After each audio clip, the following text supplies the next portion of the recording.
வாழ்க வையகம், வாழ்க வையகம், வாழ்க வளமுடன். குரு வாழ்க, குருவே துணை. அனைவருக்கும் எனது பணிவான வணக்கங்கள், வாழ்த்துக்கள். Hearty welcome to every one of you on today's discussions about dealing with feelings. இந்த டிஸ்கஷன்ஸை ப்ரொஃபஸர் கந்தசாமி அவர்கள் நமக்காக அவுட்லைன் பண்ணியிருக்காரு. பேச போகிறாரு, இன்ட்ரெஸ்டிங்காக இருக்கும். இந்த ஃபீலிங்ஸ் அப்படி சொல்லும்போது தமிழில் உணர்வுகள் அல்லது உணர்ச்சிகள் அப்படி சொல்லலாம். இந்த உணர்வுகள் உணர்ச்சிகளுக்கு ஒரு தனி இடமே இருக்கு. என்ன சொல்லுவாங்க, ஓதி உணர்வது சிறப்பா அல்லது உணர்ந்து ஓதுவது சிறப்பா அப்படி ஒரு கேள்வி கேட்பாங்க. நான் மகரிஷியோட கருத்துக்களை படித்தேன். அது படித்த பிறகு எனக்கு ஒரு நல்ல ஒரு ஃபீலிங் கிடைச்சிது அப்படின்னு சொல்றது ஓதி உணர்வது. இன்னொன்று, எனக்கு ஒரு ஃபீலிங் கிடைச்சிது படிக்கிறதுக்கு முன்னாடியே. ஒரு ஃபீலிங், அன்பு, கருணை, சேவை, பிறர் கீதல், அந்த உணர்வோடு நான் படிக்க ஆரம்பித்தேன். அப்போ எனக்கு கிடைச்ச அறிவு அதில் கொஞ்சம் அதிகம்தான், இல்லை கொஞ்சம் வேற தான். ஆக உணர்வுகளுக்கு விஞ்ஞானத்தில் அவ்வளவு முக்கியத்துவம் கொடுக்கப்படவில்லை. ஏனென்றால் விஞ்ஞானத்தால் உணர்வுகளை அளக்க முடிவதில்லை. விசைகளை அளக்கும் விஞ்ஞானம் இந்த மன உணர்வுகளை அளக்க முடிவதில்லை. நடந்துக்கிட்டு தான் இருக்கு. ஒரு காலத்தில் அதுவும் கிடைக்கும். இருந்தாலும் கூட்டி கழிச்சு பார்த்தா நம்ம வாழ்க்கை சந்தோஷமா இருக்கு, மகிழ்ச்சியா இருக்கு, இன்பமா இருக்கு, நிறைவா இருக்கு அப்படின்னு சொல்லும் பொழுது அந்த இடத்துல உணர்வுகள் தான் அதிகமாக விளையாடுது. உங்க உணர்வுகள் சூப்பரா இருந்தா உங்க வாழ்க்கையே சூப்பர் என்று சொல்லி அந்த உணர்வுகளுக்கு மரியாதை கொடுத்து அதை பற்றி நம்ம கவனிப்போம். ஐயா கந்தசாமி ஐயா, நீங்கள் தயவுசெய்து ஆரம்பிக்கலாம். வாழ்க வளமுடன். ஐயா வாழ்க வளமுடன், வாழ்க வளமுடன்.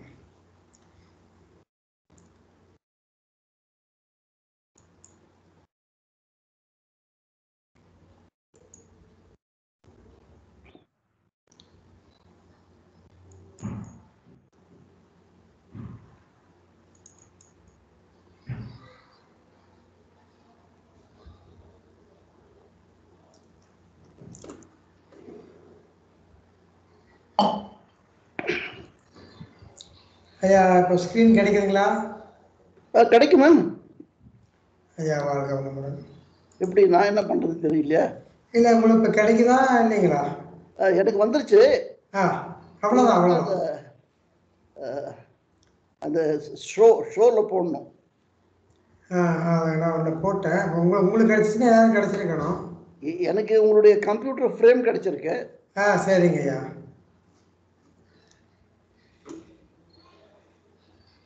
ஐயா சந்திரவந்தன் ஐயா கிடைக்குதா? சந்தானந்தன் ஐயா தெரியுது ஐயா. ஓ நன்றிங்க ஐயா, நன்றிங்க ஐயா. வாழ்க வளமுடன்.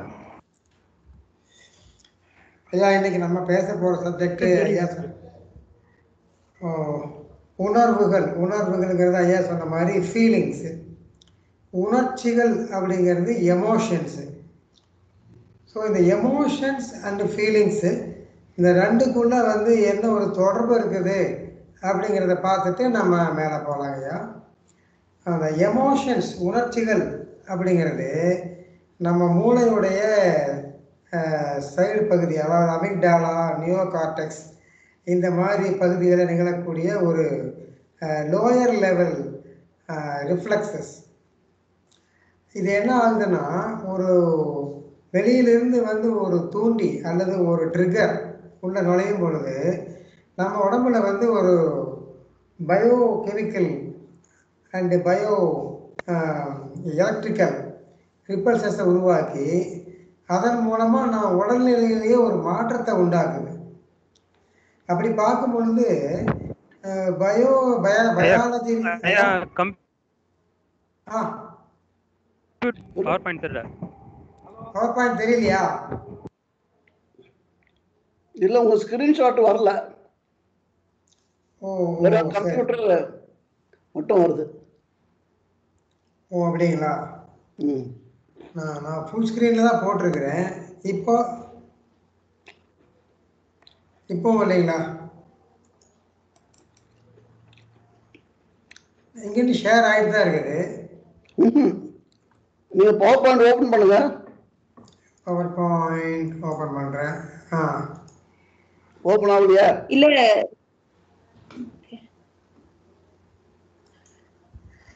சார், கண்டிப்பா சார் ஸ்டாப் ஷேரிங் பண்ணிட்டு திரும்ப ஃபர்ஸ்ட்ல இருந்து ஷேர் பண்ணுங்க சார்.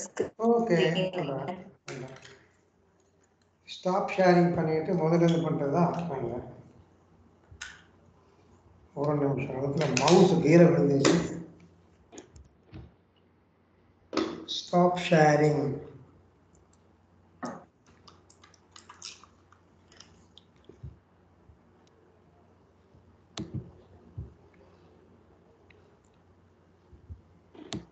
ஸ்டாப் ஷேரிங் பண்ணிட்டேன். இப்போ ஓப்பன் ஷேரிங் பண்ணுறேன். இப்போ வந்து இன்க்ளூட் சிஸ்டம் ஆடியோ பண்ணுறேன். Desktop, window, Microsoft power point.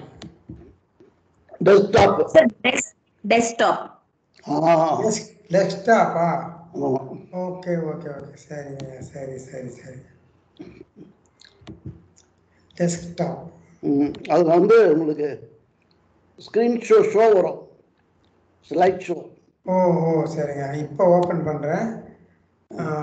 Include system audio பண்ணுறேன். டெஸ்க்டாப் பண்ணுறேன். ஸ்லைட் வந்துச்சு. இப்போ நீங்கள் ஸ்லைட் ஷோ போடணும், அவ்வளோதான். ஓகேங்கய்யா.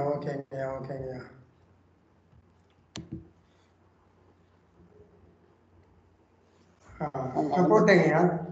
வந்தாச்சு. நன்றிங்கய்யா. ஆரம்பத்திலிருந்து ஸ்டார்ட் பண்ணுங்க. இதுதான் ஃபர்ஸ்ட்டுங்கய்யா. ஆரம்பம் ஃபர்ஸ்ட்டு. Okay, very good. அதாவது உணர்ச்சிகள் அப்படிங்கிறது எமோஷன்ஸுங்க, ஃபீலிங்ஸ் அப்படிங்கிறது உணர்வுகள் அப்படின்ட்டு கூகுள் சொல்லுது. ஓகே. ஸோ இந்த உணர்ச்சிகளுக்கும் உணர்வுகளுக்கும் என்ன ரிலேஷன்ஷிப் அப்படிங்கிறத நம்ம புரிஞ்சுக்கிட்டோம்னா நம்ம ஃபீலிங்ஸை பற்றி கொஞ்சம் நல்லா போகிறதுக்கு வசதியாக இருக்கும். ஆமாம், இதை நீங்கள் சொல்லும்போது நீங்களே சொல்கிற மாதிரி சொல்லுங்க. ஆமாங்க. நான் வார்த்தையை வச்சுக்கிறேன். ஆமாம், நீங்கள் சொல்கிற மாதிரி சொல்லுங்க. சரிங்கய்யா. Very good. இந்த எமோஷன்ஸ் அப்படிங்கிறதுங்க மூளையில் அமிக்டாலா அண்ட் நியோ கார்டெக்ஸ் பகுதிகளில் நடக்கக்கூடிய ஒரு விஷயம். ஒரு ட்ரிகர் நம்ம உடம்புக்குள்ளே போகுது. அந்த ட்ரிகர் உள்ளே போன உடனே உடம்புல வந்து ஒரு பயோகெமிக்கல் உருவாகுது. அதே மாதிரி எலக்ட்ரிக்கல் இம்பல்ஸ் உருவாகுது. அதன் மூலமாக நம்ம பாடியிலேயே வந்து ஒரு மாற்றம் உண்டாகுது. ஸோ பயாலஜி படி பார்த்தது அப்படின்னா எமோஷன்ஸ் அப்படிங்கிறது ஒரு ட்ரிகர் உள்ளே வரும் பொழுது நடக்கக்கூடிய ஒரு எதிர்வினை அப்படின்னு நம்ம சொல்லலாம். இப்போ உணர்ச்சிகளை வந்து நம்ம மெஷர் பண்ண முடியுமா, அதாவது எமோஷன்ஸை மெஷர் பண்ண முடியுமா அப்படின்னு பார்த்தா உணர்ச்சிகள் வந்து உடல் ரீதியானவை, ரொம்ப இயல்பானவை. அது வந்து ஒரு நம்ம மிரட்டக்கூடிய அச்சுறுத்தலான ஒரு ட்ரிகர், அல்லது நமக்கு ரொம்ப அதிகமான சந்தோஷத்தை கொடுக்கக்கூடிய வெகுமதி மாதிரி ஒரு ட்ரிகர்.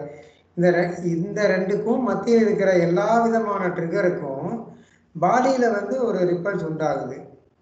இந்த ரிப்பல்ஸை வந்து நம்ம எப்படி பார்க்கலாம், தெரிஞ்சுக்கலாம் அப்படின்னா நம்ம கண் மணிகள் விரியும், அல்லது தோலில் வந்து ஒரு கலரேஷன் மாறும், அல்லது மூளையில் செயல்பாடுகள் மாறும், அல்லது இசிஜியில் வந்து ரேட்டிங்ஸ் மாறும். இதன் மூலமாக நம்ம அளவிட முடியும் அப்படின்ட்டு சயின்ஸில் சொல்கிறாங்க.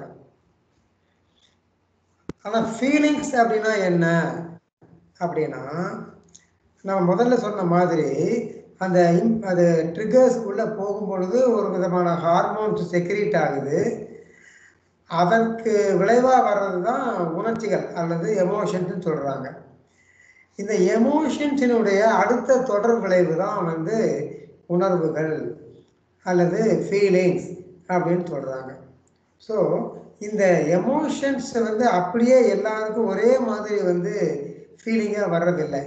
ஒவ்வொரு இண்டிவிஜுவலுக்கும் அவருக்குள்ளே இருக்கிற அனுபவங்கள், அந்த பிலீஃப் சிஸ்டம், அவர்களுடைய நினைவில் இருக்கிற விஷயங்கள் அல்லது அது ஒரு குறிப்பிட்ட உணர்ச்சியோடு இணைக்கப்பட்ட அவரது எண்ணங்கள், இதுக்கு ஏற்ப அந்த ஃபீலிங் மாறும்.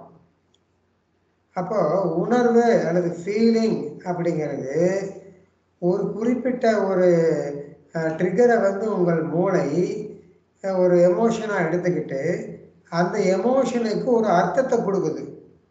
அந்த அர்த்தத்துடைய ஒரு சைடு எஃபெக்ட் தான் வந்து ஃபீலிங்ஸ் அப்படின்ட்டு சொல்கிறாங்க டாக்டர்ஸ். இப்போ அப்படின்னா உணர்வுகள் ஃபீலிங்ஸை வந்து நம்ம மெஷர் பண்ண முடியுமா அப்படின்னாலும் முடியும் அப்படிங்கிறாங்க. ஓரளவுக்கு முடியும் அப்படிங்கிறாங்க. எப்படி அப்படின்னா இன்டர்வியூஸு, சர்வேஸு அல்லது இந்த மாதிரி விஷயங்கள் அல்லது செல்ஃப் அனாலிசிஸு இதன் மூலமாக வந்து நம்ம அளவு பண்ண முடியும் அப்படின்னு சொல்கிறாங்க. அப்புறம் ஒரு உணர்ச்சி அப்படின்னு சொல்கிறோம் இல்லையா, எமோஷன், அதனுடைய ஒரு ரொம்ப ஓல்டஸ்ட் டெஃபனிஷன் என்ன அப்படின்னா நம்ம முக பாவனை, நம்ம முகத்தில் எப்படி அதை வெளிப்படுத்துகிறோம் அப்படிங்கிறது. ஸோ மகிழ்ச்சி, சோகம், வெறுப்பு, கோபம் இது எல்லாத்தையுமே வந்து ஈஸியாக வந்து முகம் காட்டிடும். இப்போ அடுத்த கேள்வி, முதல்ல வெளியாகிறது உணர்ச்சியா அல்லது உணர்வா, எமோஷனா அல்லது ஃபீலிங்கா அப்படின்னு பார்க்கும்போது முதல்ல வெளியில் வர்றது எமோஷன் தான்னு சொல்கிறாங்க. அப்புறம் அந்த எமோஷன் வந்த பின்னாடி அதனுடைய ஒரு தொடர் விளைவாக நம்ம தனிப்பட்ட மனோபாவம், நம்ம தனிப்பட்ட அனுபவம், இதுக்கு ஏற்ப நபருக்கு நபர் ஒரே ட்ரிகர் வந்து வேறு வேறு எமோஷனை கொடுக்கலாம். அல்லது ஒரே ட்ரிகர் ஒரே நபருக்கு பல சிச்சுவேஷன்ஸில் பலவிதமான எமோஷன்ஸாக ரிஃப்ளெக்ட் ஆகலாம். இப்போ ஒரே ட்ரிகர் வந்து 2 பேருக்கு ஒரே உணர்ச்சியை கொடுக்குதுன்னு வச்சுக்குவோம். ஆனால் அவங்களுக்கு வெளிப்படுற ஃபீலிங் வந்து வேறு வேறையாக இருக்கலாம். உங்களுக்கு சந்தோஷத்தை கொடுக்கக்கூடிய ஒரு எமோஷன் இன்னொருத்தருக்கு நியூட்ரலாக இருக்கலாம் அல்லது துன்பமாக இருக்கலாம். ஸோ அது நம்மளுடைய தனிப்பட்ட மனோபாவத்தை பொறுத்து மாறுதுன்னு சொல்கிறாங்க. ஸோ ஒரு குறிப்பிட்ட ஒரு ட்ரிகர் தூண்டுதலை நாம் எப்படி எடுத்துக்கிறோம் அப்படிங்கிறதுக்கு ஏற்ப அந்த அமிக்டாலா பகுதிகளிலேருந்து வரக்கூடிய ரசாயனங்கள் தான் உணர்ச்சிகள் அப்படின்னு சொல்கிறாங்க. இந்த உணர்வுகள் அப்படிங்கிறது இந்த ஏற்கனவே இருக்கக்கூடிய உணர்ச்சிகளுடைய காம்பினேஷன்ஸால் தூண்டப்படுது. அப்புறம் உணர்ச்சிகளை விட உணர்வுகள் வந்து ரொம்ப காலத்துக்கு நீண்டு இருக்கும். எமோஷன் டக்குன்னு வந்து போயிடலாம், ஆனால் அந்த ஃபீலிங்ஸ் வந்து ரொம்ப நாளைக்கு இருக்கலாம். இப்போ அடிப்படையான ஒரு பேசிக் எமோஷன்ஸ்னு பார்த்தா கோபம், ஒரு எதிர்பார்ப்பு, அப்புறம் ஒரு என்ஜாய்மெண்ட், அப்புறம் ஒரு அஸ்டானிஷ்மெண்ட், அப்புறம் குழப்பம், அவமதிப்பு, ஆசை, வெறுப்பு, இந்த மாதிரி நிறைய உதாரணம் சொல்கிறாங்க. சோகம், பொறாமை, தனிமை, பயம், கோபம், இப்படி எல்லாமே. இப்போ பயம், கோபம் ரெண்டையும் எடுத்துக்கிட்டோம்னா எல்லா மற்ற உணர்ச்சிகளை விடவும் ரொம்ப பவர்ஃபுல்லாக இருக்கிறது பயம்தான். நம்ம எண்ணங்கள் வந்து நம்ம எமோஷன்ஸை விட சக்தி வாய்ந்தவை.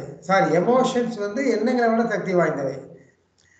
ஆனால் அதனால் என்ன ஆகுது அப்படின்னா இந்த எண்ணங்களுடைய அடிப்படையில் தான் நம்மளுடைய நுண்ணறிவு கான்ஷியன்ஸ் வேலை செய்யுது.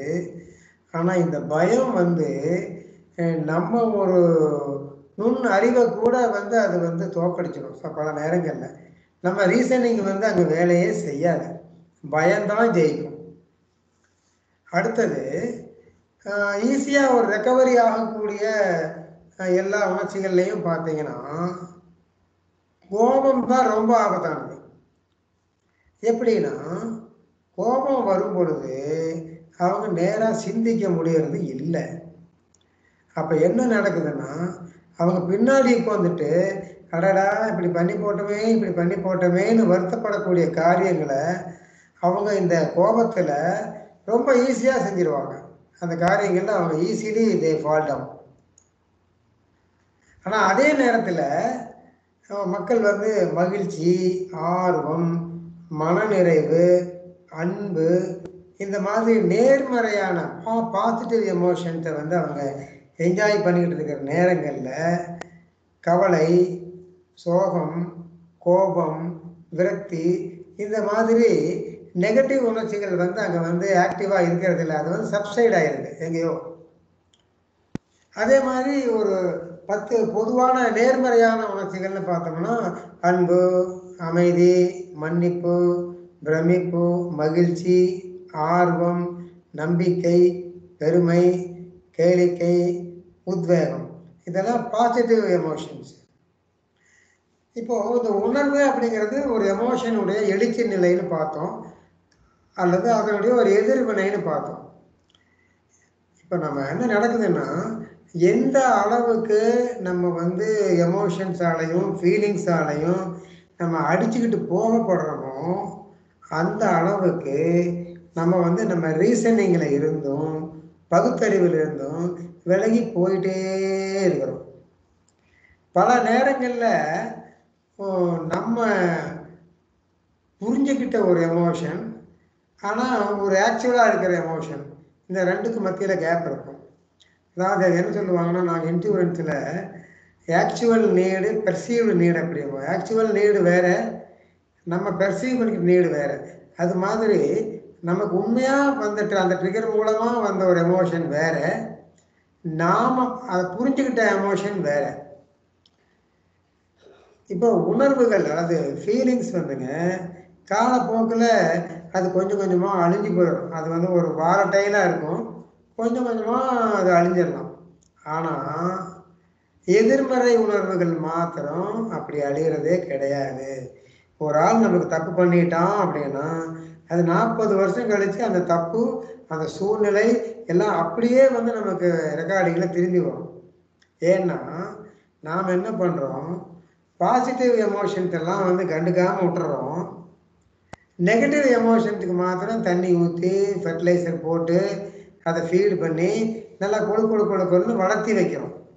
ஸோ இந்த நெகட்டிவ் எமோஷன்ஸ் வந்து காலப்போக்கில் அது ஒரு நான் வாலட்டைல் மெமரியாக மாறிடுது.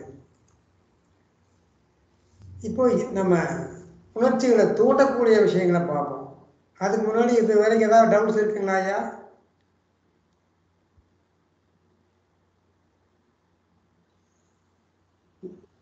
சார் நான் வாலடைல் மெமரினா என்ன சார்?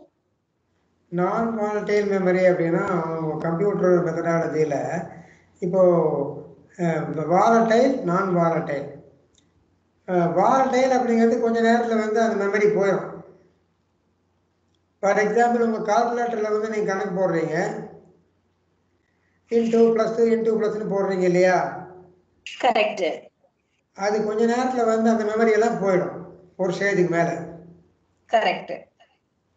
ஆனால் நான் வாலட்டைல் அப்படிங்கிறது அதே அந்த சின்ன கால்குலேட்டரில் வந்து M+M- இருக்கும். அதில் நீங்கள் போட்டு வச்சுட்டீங்கன்னா அது வந்து பெர்மனண்ட்டாக இருக்கும். Okay sir, got it. ஆமாம், அது மாதிரி இது சின்ன உதாரணம். ஸோ இது பொதுவாகவே நம்ம உணர்ச்சிகள் வந்து நான் வாலட்டைல் உணர்ச்சிகள் வந்து பார்த்தீங்கன்னா அது நெகட்டிவாக தான் இருக்கும், பாசிட்டிவ் ரொம்ப அதிகமாக இருக்காது. ஸோ பல நேரங்களில் பார்த்தீங்கன்னா அந்த உணர்ச்சி நமக்கு நாமளே நம்ம ஆக்ஷன்ஸால் வர்றதை விட மற்றவங்களால் வர்றது தான் ரொம்ப அதிகம். ஃபார் எக்ஸாம்பிள், அதர்ஸ் வந்து உங்களை வந்து இக்னோர் பண்ணுவாங்க, அப்புறம் டிஸ்கவுண்ட் பண்ணுவாங்க, அல்லது வேணும்னு இன்சல்ட் பண்ணுவாங்க, அல்லது நீங்கள் சம்பாதிச்ச பணத்தை ரொம்ப ஈஸியாக உங்களை ஏமாற்றிடுவாங்க, அல்லது நீங்கள் பார்க்கும்போது வேணும்னே கடுக்கடுன்னு மூஞ்சி வச்சுட்டு இருப்பாங்க, அல்லது உங்களுக்கு கிடைக்க வேண்டிய நியாயமான ப்ரொமோஷன் அதுக்கு நீங்கள் ஒர்க் பண்ணியிருப்பீங்க, உங்கள் கொலீக் ஒருத்தர் ஒர்க் பண்ண மாட்டார், ஆனால் ஒர்க் அவுட் பண்ணுவார். அவர் ஒர்க் அவுட் பண்ணி பாஸை பிடிச்சி உங்களுக்கு முன்னாடி ப்ரமோஷன் வாங்கிக்குவார். இந்த மாதிரி பல சூழ்நிலைகளில் அதை கட்டுப்படுத்த முடியாமல் உங்களோட ஒரு இயலாமை நிலை, கையை பிணைஞ்சிட்டு நிற்க வேண்டியதுதான், அந்த ஒரு கையறு நிலை, துன்பமான நிலை, இதெல்லாம் உங்களை வந்து உங்கள் எமோஷன்ஸை ட்ரிகர் பண்ணும். இன்னும் சில நேரங்களில் உங்கள் 10 பேர் இருக்கீங்கன்னா அதை ஒரு ஆள் உங்கள் முன்னாடி இருந்தால் போதும், அந்த ஆளுடைய ப்ரெசன்ஸே வந்து உங்களை ட்ரிகர் பண்ணும். அந்த மாதிரி பல நபர்கள் உங்கள் வாழ்க்கையில் சந்திச்சிருப்பீங்க. ஸோ இந்த ட்ரிகர்ஸ் எல்லாமே பார்த்தீங்கன்னா குணமடைய வேண்டிய ஒரு காயங்கள். ஆனால் இது எல்லாமே உங்கள் பிலீஃப்ஸு, உங்கள் ஃபியர்ஸு இதை அடிப்படையாக தான் வச்சுட்டு இருக்கு. இது வந்து நிஜமே கிடையாது, இது உண்மை அல்ல, மெய் அல்ல. அதுலேயும் பர்டிகுலராக பார்த்தீங்கன்னா ஒரு எமோஷனல் பிஹேவியர் உள்ளவங்க, ஹையர் சென்சிட்டிவிட்டி உள்ளவங்க, அப்புறம் அடுத்தவங்களை பார்த்து பரிதாபப்படக்கூடிய பச்சாதாபம் உள்ளவங்க, எம்பத்தட்டிக் பீப்புள், இவங்களை வந்து இந்த தூண்டுதல் வந்து ரொம்பவே தூண்டும். ஒரு வாடிய பயிரை கண்ட போதெல்லாம் வாடினேன்னு சொன்னார் இல்லையா, அது மாதிரி அவர் பயிரை கண்ட போது இவருடைய மனம் மாதிரி இந்த மாதிரி எம்பத்தட்டிக் பீப்புளுக்கும் ஹைலி சென்சிட்டிவ் பீப்புளுக்கும் இந்த வெளித்தூண்டுதல்கள் வந்து ரொம்ப சோர்வையும் வேதனையும் கொடுக்கும். அப்போது இந்த தூண்டுதல், இந்த ட்ரிகர்ஸை நாம் வந்து எப்படி மேனேஜ் பண்ணுறது அப்படிங்கிறத பார்க்கலாம். இப்போ ஒரு இனிஷியல் ட்ரிகர் டக்குன்னு வந்து உங்களுக்கு அதிர்ச்சிகரமாக வருது, அல்லது ஒரு தவறான ஒரு நம்பிக்கையின் அடிப்படையில் நீங்கள் வந்து அட்டாக் ஆகும்பொழுது நீங்கள் அதை வந்து பேலன்ஸ் பண்ணினீங்க அப்படின்னா நீங்கள் வந்து உணர்ச்சி ரீதியாக விடுவிக்கப்படுறீங்க, உங்கள் மனம் பேலன்ஸ் ஆகிடுது. அப்படிங்கிற பொழுது நீங்கள் வந்து உணர்ச்சிகளால் தூண்டப்பட மாட்டீங்க, நீங்கள் ட்ரெயின் ஆகிட மாட்டீங்க. அப்போது இந்த உணர்ச்சி தூண்டுதல் ட்ரிகர்ஸை வந்து எப்படி மேனேஜ் பண்ணலாம் அப்படிங்கிறத பார்க்கலாம். முதல்ல விழிப்பு நிலை, விளைவறிந்த விழிப்பு நிலையோடு இருக்கணும். உங்களை வந்து ரொம்ப பாதிக்க வைக்கக்கூடிய ஒரு 3 ட்ரிகர்ஸ் வந்து நீங்கள் அடையாளம் கண்டுபிடிங்க முதல்ல. அதுக்கப்புறம் இந்த ட்ரிகர்ஸ் வந்து எதனால் உங்களுக்கு வந்துச்சு அப்படிங்கிறத கொஞ்சம் உட்காந்து யோசிங்க. அப்படி யோசிக்கும் பொழுது அந்த ட்ரிகரை பற்றிய அறிவு மாத்திரம் இல்லாமல் உங்களையே நீங்கள் புரிஞ்சுக்கிறதுக்கும் இன்னும் வாய்ப்பு அதிகமாக கிடைக்கும். ஏன்னா அந்த ட்ரிகர் வந்து மற்றவனை தூண்டாத ட்ரிகர் என்னையே தூண்டிச்சு அப்படின்னு வந்து ஆராய்ச்சி பண்ண தோணும். அப்போ உங்களுடைய பர்சனல் செல்ஃபை பற்றியும் நீங்கள் வந்து நல்லா ஒரு புரிஞ்சக்கூடிய ஒரு வாய்ப்பு உங்களுக்கு கிடைக்கும். 3வது, எதிர்மறையான நம்பிக்கைகளை ரீப்ரோகிராம் பண்ணுங்க. பொதுவாக வந்து ஒரு சின்ன ப்ராஜெக்ட் எடுத்துங்க, ஒரு லேசான ட்ரிகர் அதை எடுத்துக்கோங்க. அதை எடுத்துகிட்டு வந்து அதை ஃபோக்கஸ்டாக ரீப்ரோகிராம் பண்ணுங்கள். அதை வந்து எதிர்மறையாக இருக்கிறத அப்படியே ஒரு பாசிட்டிவாக மாற்றுங்க, உண்மையானதாக யதார்த்தமாக மாற்றுங்க. சில நேரங்களில் இந்த மாற்றக்கூடிய ஒரு செயல்பாடு, அதாவது நேர்மறையான நம்பிக்கையை முழுமையாக மாற்ற முடியாத ஒரு அல்லது மாற்றக்கூடிய ப்ராசஸில் நீங்கள் இருக்கும் பொழுது டென்ஷன் ஆக வேண்டாம். அதை அப்படியே ஏற்றுக்குங்க. ஆஸ் இஸ் வேர் இஸ் மாதிரி ஆக்ட் ஆஸ் இஃப், அப்படியே செயல்படுங்க. காலப்போக்கில் வந்து அது சரியாயிடும். இல்லை இதெல்லாம் ஒன்றுமே முடியல அப்படின்னா மாத்திரம் ஒரு கவுன்சிலரையோ அல்லது ஒரு சைக்கியாட்ரிஸ்டையோ நம்ம பார்க்கலாம். ஆனால் நம்ம வந்து மகிழ்ச்சி பாதையில் வந்தவங்க அதுக்கு போக வேண்டியது இல்லை அப்படிங்கிறது என்னுடைய கருத்து. அப்புறம் இன்னொரு கான்செப்ட் பார்த்தீங்கன்னா, ஒரு ட்ரிகரை வந்து நீங்கள் பேலன்ஸ் பண்ணணும் அப்படின்னா நான் முதல்ல ஒரு வகுப்பில் சொன்னேன், அந்த 4A கான்செப்ட். அதாவது அவாய்ட், அப்புறம் வந்து ஆல்டர், அப்புறம் அடாப்ட், அப்புறம் அக்செப்ட். முதல் 3 பண்ண முடியலன்னா பேசாமல் அக்செப்ட் பண்ணிட்டு போயிட்டே இருங்க அப்படிங்கிற மாதிரி. ஸோ ஒரு ட்ரிகர் வருது அப்படின்னா கான்சியஸாக நம்ம வந்து அதை அக்செப்ட் பண்ணிக்கிறோம். Yes, this is a trigger, நான் இதை மேனேஜ் பண்ண போகிறேன் அப்படின்னு ஏற்றுக்கிட்டோம் அப்படின்னா நம்ம மைண்டு வந்து என்ன பண்ணுது, அந்த ட்ரிகரை வந்து ஒரு மாதிரி பேலன்ஸ் பண்ணிடும்.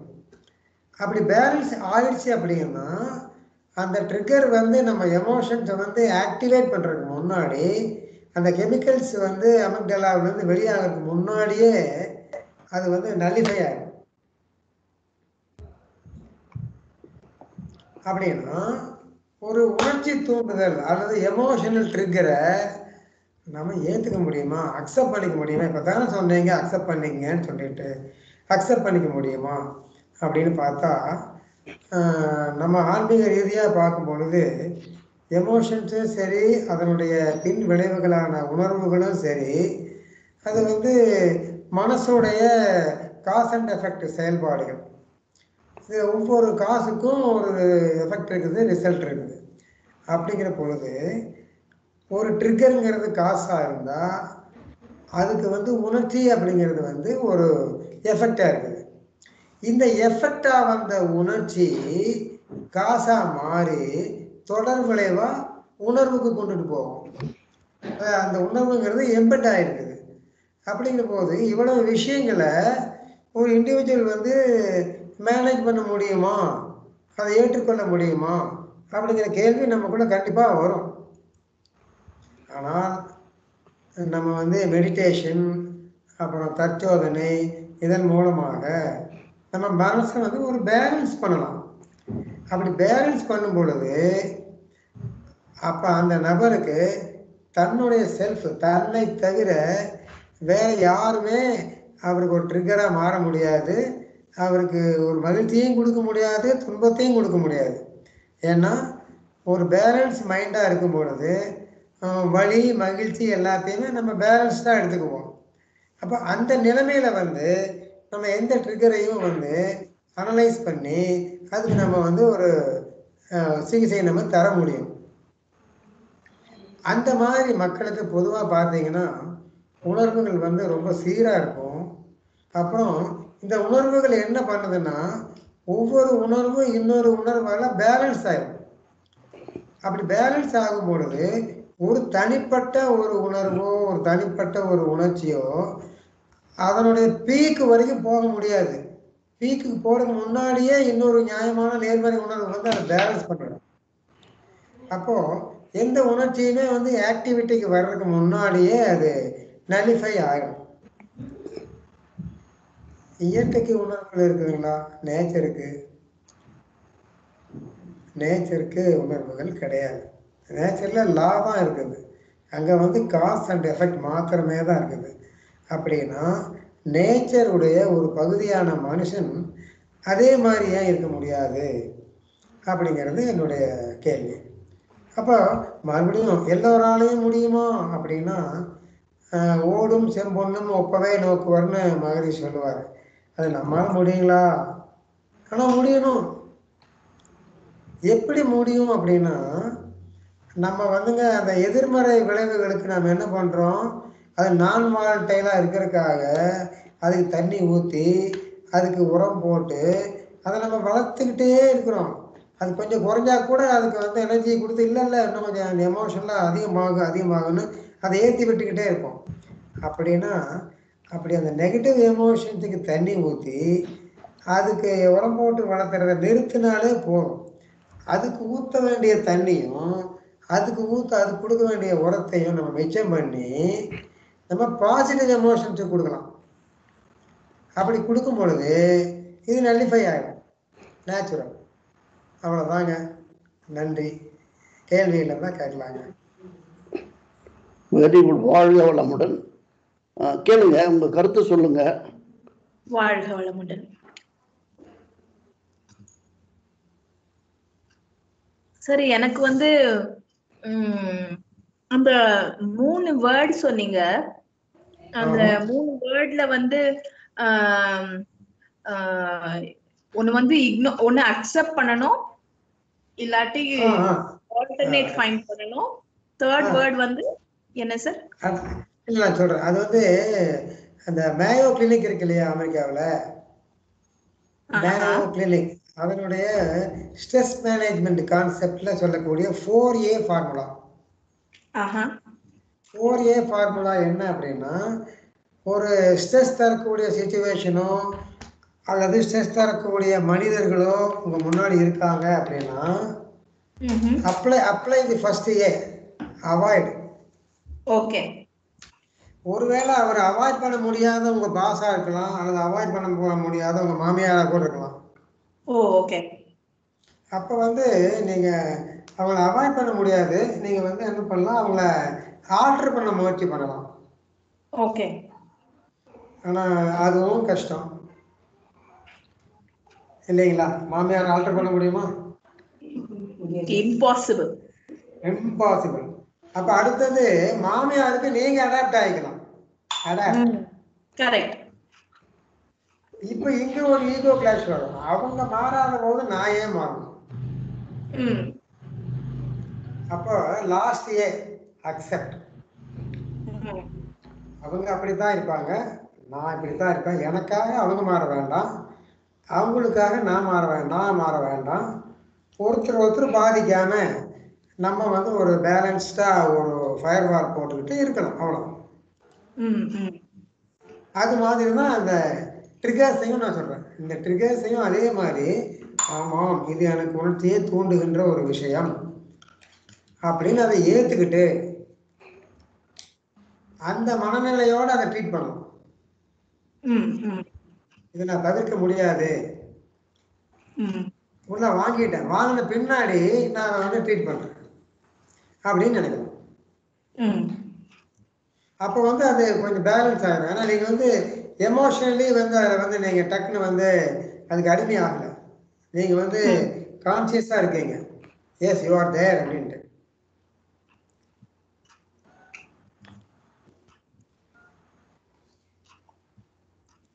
Very well explain sir. ரொம்ப ரொம்ப ரொம்ப நல்லா இருந்தது கிளாஸ். லைக் ஒவ்வொரு பாயிண்ட்டும் வந்து ஒரு ப்ராப்பர் ரீச் வந்திருக்கு சார், ஒரு தாக்கத்தை ஏற்படுத்திருக்கு. ரொம்ப நல்ல டாபிக், ரொம்ப நல்ல எக்ஸ்பிளனேஷன். Thank you sir. வாழ்க வளமுடன். நன்றி. இது வந்து உங்களுக்கு பாசிட்டிவ் ட்ரிகர்ஸா மாற்றினா எனக்கு சந்தோஷம். கண்டிப்பா சார், கண்டிப்பா. தேங்க்யூமா, தேங்க்ஸ் மாதவனையா, தேங்க்ஸ். Welcome welcome. மற்றவங்க யாராவது? சார் வாழ்க வளமுடன். பேசுங்க சார். ரெண்டு பேருமே விட்டு கொடுத்துட்டாங்க. ஐயா சதானந்தம் ரொம்ப நல்லா இருந்ததுங்க. நன்றிங்க ஐயா, நன்றிங்க. நீங்கெல்லாம் சீனியர்ஸ், எனக்கு ரொம்ப நன்றி சார். சந்திரவதனன் சார். ஐயா சந்திரவதனன் பேசுங்க.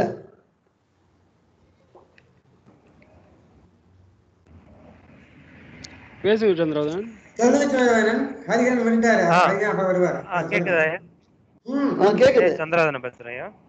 சொல்லுங்கய்யா. கேக்குதா? கேக்குது. இந்த சொன்னீங்க அக்செப்ட், அடாப்ட், ஆல்டரு, இன்னொன்னு சொன்னீங்க. முதல்ல வந்து avoid,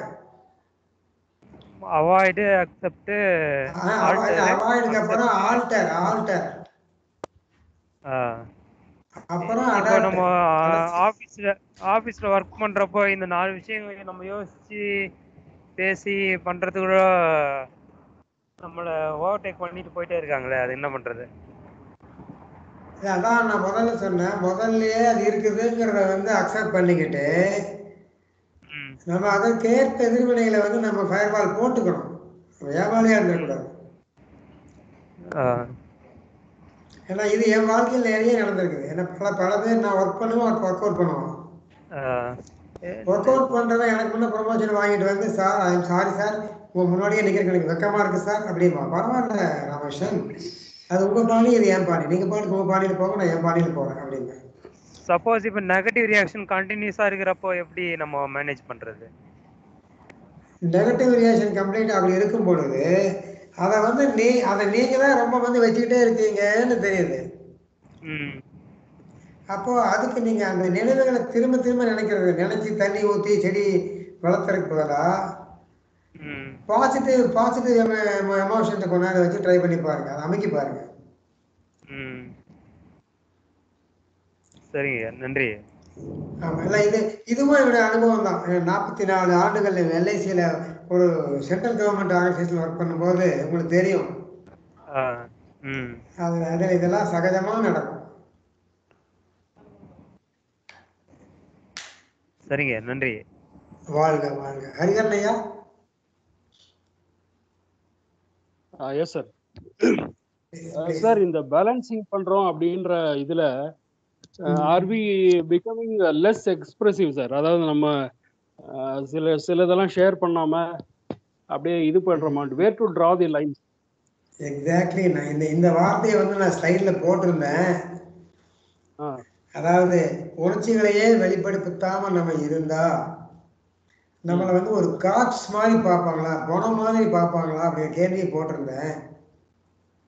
yes sir, yes sir. அதான் நம்மள ஆல்ரெடி இன்சென்ட் சொல்லுவாங்க. ஸோ எதுவுமே உணர்ச்சியை காட்ட மாட்டேன்றாரு அப்படின்ற ப்ராப்ளம் வரும் இல்லைங்களா? ஸோ அந்த பேலன்சிங் ஆக்ட் தான் ரொம்ப கஷ்டமானதுன்னு நினைக்கிறேன். How to deal? இல்ல, ஒரு நிமிஷம். இங்க ஒரு தவறான புரிதல் ஏற்பட்டிருக்கிறது. உங்களை யாரும் உணர்ச்சிகளை காட்ட வேணாம்னு சொல்லலையே. உங்களுக்கு யார் சொன்னாங்க? நீங்களாம் அசியூம் பண்ணிக்கிட்டீங்க உணர்ச்சிகளை காட்ட. இல்ல, பேலன்சிங் சொல்றது என்ன அப்படின்னு காட்டீங்கன்னா, நெகட்டிவ்ல இருந்து பாசிட்டிவ்க்கு பேலன்ஸ் பண்ணணும். அப்படி பேலன்ஸ் பண்ணும்போது நெகட்டிவ்ல குறைஞ்சு வரீங்க, ஒரு 0 லெவலுக்கு வந்துடுறீங்க. அங்கதான் நெகட்டிவா இல்லை, பாசிட்டிவா இல்லை. அங்கேயே நிக்காம பாசிட்டிவ்க்கு வந்துருங்க. அங்கேயே நிக்காம பாசிட்டிவ்க்கு வந்துருங்க. பாசிட்டிவ்க்கு வந்துட்டீங்கன்னா அப்போ டெஃபினட்டா உங்களுக்குள்ள ஒரு மகிழ்ச்சி, குதூகலம் ஏற்படும். ஏன்னா நான் இந்த பார்ட்டியை அவர் மனம் புண்படுத்துவதில்லை, அதுவே எனக்கு ஒரு நிறைவை தருகிறது. கொஞ்சம் பேர் என்ன சொல்லுவாங்க, அத இல்லை சார் என்னோட மனம் புண்படுகிறது, என்னோட மனசு துன்பப்படுத அப்படின்வாங்க. உங்க மனசு துன்பப்படுகிறது என்பது ஒரு லிமிட். நாங்க என்ன சொல்லுவோம், அதுக்கு ஒரு த்ரெஷோல்ட் லிமிட்டும்போம். உங்களுடைய த்ரெஷோல்ட் லிமிட் அவ்வளவுதான் இருக்குது. அதை நீங்க படிப்படி ஏத்திக்கிட்டே வாங்க. அதாவது ஒருத்தர் உங்களை முறைச்சா உங்களுக்கு கோபம் வருது, நீங்க என்ன பண்ணோம், உங்க த்ரெஷோல்ட் லிமிட்டை கொஞ்சம் ஏத்திக்கிங்க. முறைச்சாலாம் கோபம் வராதுப்பா எனக்கு. அடுத்தது ஒருத்தர் உங்களை வாயை விட்டு திட்டுனா கோபம் வருது, நீங்க என்ன பண்ணோம், வாயை விட்டு திட்டுனா கூட கோபம் வராது எனக்கு, நான் சிரிச்சுக்கிட்டே தான் இருப்பேன், நல்ல பதில தான் சொல்லுவேன். அவருடைய முகத்துல காரி துப்புனா கூட எனக்கு கோபம் வராது, அது அழகா தொடச்சில. அப்பதான் சார் இன்சென்சிட்டிவ் லேபிள் பண்ணிடுவாங்களா அப்படின்ட்டு. பண்ண மாட்டாங்க. நீங்க தான் வேற லெவலுக்கே போறீங்களா, நீங்க வேற லெவலுக்கே போறீங்க. நீங்க தெரிஞ்சுக்கிட்டு இருக்கீங்க இன்சென்சிட்டிவ் இல்லை. கோவம் வர்றது சென்சிட்டிவ்னஸ் இல்லை. கோவம் வர வேண்டிய இடத்துல அன்பு காட்டுறீங்க இல்லையா,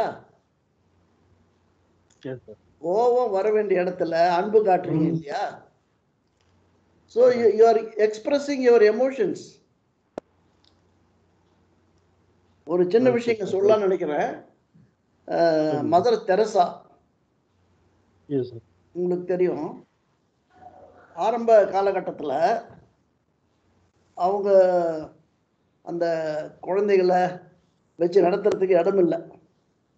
அப்போ ஒருத்தர் சொன்னாரு, இங்க ஒரு பணக்காரர் இருக்காரு, ஒரு நிறைய இடங்க இருக்கு சொந்தமா, அதுல ஒன்று அவர் உங்களுக்கு கொடுக்கலாம், நீங்க போய் அவரை கேட்டு பாருங்க அப்படின்னு. அந்த அம்மா அவரை போய் கேட்டாங்க. அவரு சொன்னாரு, சரி ஓகே, நீங்க அடுத்த வாரம் இந்த தேதியில வாங்க, இந்த நேரத்துல வாங்க, நான் இந்த குழந்தைங்கள கூட்டு வரட்டுமா, கூட்டு வந்தா உங்களுக்கு பார்த்தா உங்களுக்கு அவங்களுடைய நிலைமை உங்களுக்கு தெரியும் அப்படின்னு. சரின்னு சொல்லிட்டார் அவர். இந்த மாதிரி கரெக்டா அந்த நாளைக்கு அந்த நேரத்துல போயிட்டாங்க. அவர் வீடு பெரிய வீடு, சோஃபா செட்டெல்லாம் போட்டிருக்காரு, கார்பெட்டெல்லாம் போட்டிருக்காரு. இந்த குழந்தைகளுக்கு அந்த இடத்த பார்த்த உடனே ரொம்ப சந்தோஷம் ஆயிடுச்சு. அந்த மாதிரி இடத்துல பார்க்கல, அதனால அவங்க அந்த சோஃபா மேலே ஏறி உட்காந்து விளையாடுறது, அந்த கார்பெட் மேலே உருள்றது, they make lot of noise. அப்போ அவர் அந்த ரூம்ல என்டர் ஆன உடனே இதை பார்க்குறாரு. சனியனுங்க என்ன என்னுடைய சுத்தமான இடத்துல இப்படி அசுத்தம் பண்ணுற மாதிரி பண்ணுறாங்களே, இவங்களை யார் உள்ளே விட்டது, யார் இது, ஊய் அப்படி திட்டி கேட்டால் இந்த அம்மா வணக்கம் ஐயா, நான் தாங்க ஐயா. என்னண்ணா உங்களை வர சொன்னா இப்படி இவங்களெல்லாம் கூப்பிட்டு வந்து ஒரே கலாட்டா பண்ணிட்டு இருக்கீங்க, இதுதான் நீங்கள் பண்ணுறது, எனக்கு கொஞ்சம் கூட பிடிக்கல உங்களை, அப்படி இப்படின்னு திட்டுறாரு. அம்மா பொறுமையாக இருக்கிறாங்க, ஒன்றும் பதில் சொல்றதில்லை. அப்புறம் கடைசியில் அவர் ரொம்ப ஃபெடப் ஆகிட்டு, சாரி, நான் உனக்கு என் வீடை கொடுக்கவே மாட்டேன் என்ன இருந்தாலும் அப்படின்னு என்ன பண்ணுறாரு, அந்த அம்மா முகத்தில் காரி உமிழ்ந்து விடுகிறார். அவர்கிட்ட திட்டு வாங்கினது மட்டும் இல்லாமல் இதை வேற வாங்கிட்டு அந்த அம்மா என்ன பண்ணாங்க, இருந்த அந்த கர்ச்சீஃபில் அது கொஞ்சம் தொடச்சிட்டு, சரிங்க ஐயா, இது நீங்கள் எனக்கு கொடுத்தீங்க, நான் ஏற்றுக்கிறேன், ஆனால் இந்த பிள்ளைங்களுக்கு நீங்கள் என்ன கொடுக்குறீங்க, அதுக்கு தான் நான் வந்தேன், பிள்ளைங்களுக்கு கொடுக்குறது யாருக்கு ஒன்றும் இல்லை, கெட் அவுட் அப்படின்னு கோவம் வந்து திட்டி அனுப்பிச்சிட்டார். ஸோ அந்த அம்மாவை ரொம்ப விரக்தி ஆகிட்டு வந்தாங்க. வந்துட்டு என்ன பண்ணுறதுப்பா, நமக்கு லக்கு இல்லை, அவர் ஒருவேளை பரிதாபப்பட்டு இடம் கொடுப்பான்னு நினச்சோம், கொடுக்கலையே அப்படின்னா ஒரு ரெண்டு மூணு நாள் கழித்து ஒருத்தர் வந்து சொல்கிறான், ஐயா உங்களை கூப்பிடுறாரு, உங்களை வர சொல்கிறாரு நாளைக்கு அப்படின்னு. என்னடா அது என்னாச்சுன்னு தெரியலையே, ஏதாவது டேமேஜ் பண்ணிட்டோமா, கூப்பிடுறாரா அப்படின்னு. இந்த மாதிரி போகிறாங்க. போன பிறகு அவர் உட்கார வச்சு அந்த அம்மாவுக்கு ஒரு டீ கொடுத்துட்டு, I am very sorry for the behaviour on that day,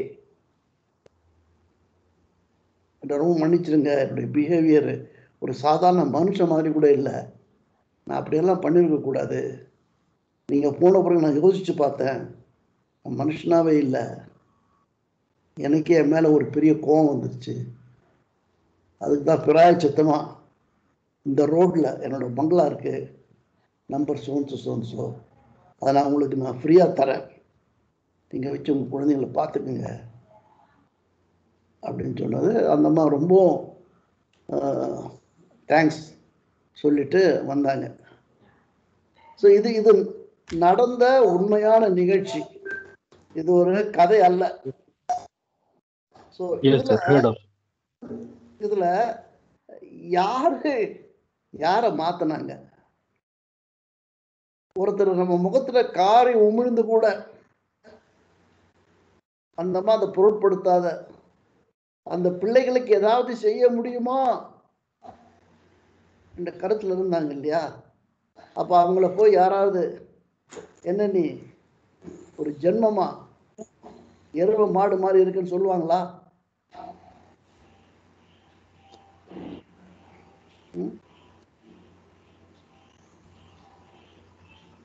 சில இந்த விஷயத்துல நீங்க பார்க்கும்போது சில ஹெச்ஆர் மேனேஜர்ஸ் அவங்க டீல் பண்றதை கவனிச்சிருக்கீங்களா? மேனேஜ்மெண்ட்ல சொன்னாங்க ஹெச்ஆர் டிபார்ட்மெண்ட்டுக்கு, மிஸ்டர் சோன்சோ அவரை சீட்டை கிழிச்சிருங்க, அவருடைய சீட்டை கிழிச்சிருங்கன்னு சொல்லிட்டாங்க. ஹெச்ஆர் டிபார்ட்மெண்ட் என்ன பண்ணணும், அதை கேரி அவுட் பண்ணணும், அவ்வளவுதான், இல்லை வேற ஒன்றும் கிடையாது. ஆனால் அவங்க வந்து அந்த பார்ட்டிக்கிட்ட பேசுறத நீங்க உட்காந்து கேட்டீங்கன்னா நீங்க அப்படியே மனம் உருகி போயிடுவீங்க. Yes please come in, sit down, have some tea, biscuits. I have seen your records. You have done an excellent work for this company. This company has improved a lot with your good work. We are all well appreciative of that. Even the other day, the CEO was mentioning your name in between on a particular project that you worked. Very good. So we have a lot of understanding for you.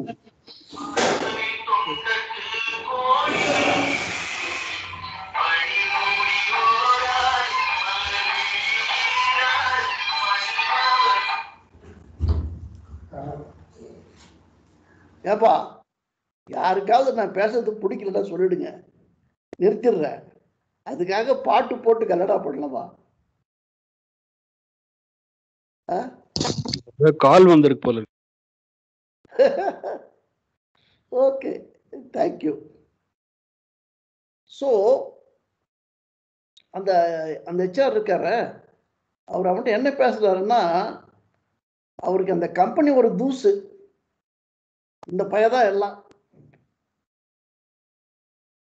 அதனால இந்த பையக்கு நிறைய potential இருக்கு, எங்க போனாலும் வேலை கிடைக்கும், குறைந்தபட்சம் 40% மேலே கிடைக்கும். அப்படியெல்லாம் உசுப்பேத்தி விட்டு விட்டு விட்டு my recommendation this time is that you accept this offer coming from the management with all the benefits, whatever is due. It is my responsibility that you get it. I will fight with this management and get you all the possibilities. Just sign this paper. I'll take care of you. அப்ப என்ன பண்ணுவான்? அப்படியே உருகிடுவானா இல்லையா? ஆனா management இல்ல, see that HR fellow is working for the company. Yes sir.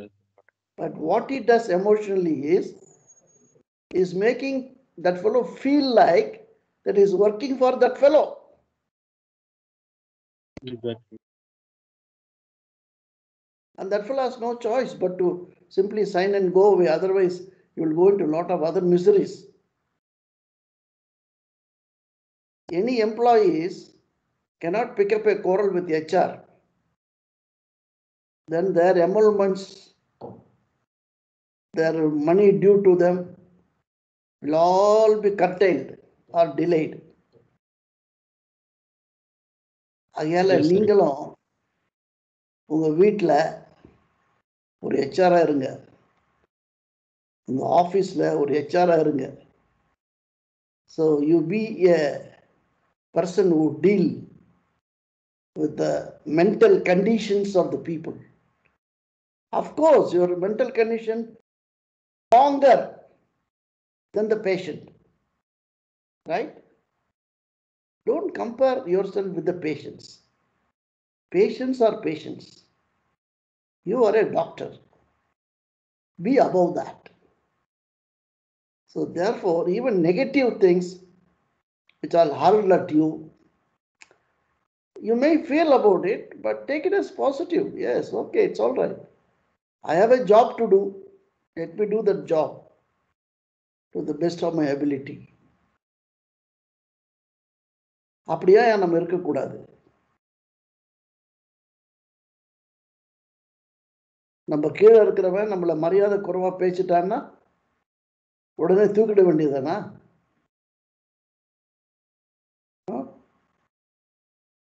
தூக்குறதுக்கு ஒரு காலம் வரும், அப்போ தூக்கலாம். இப்போ காலம் சரியில்லை. So if you know your emotions fundamentally, then you can live far better than others. அவன் சொல்லுவான், அவனுக்கு சொரணை கிடையாது, நீ என்ன மரமா, நீ என்ன எருமை மாடா அப்படின்னு. அது பெருமையா எடுத்துங்க, இல்லையா?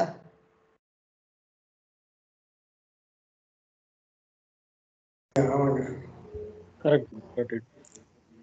So then what happens is you have a chance to show your emotions, but only positive emotions. For example, மன்னிப்பு.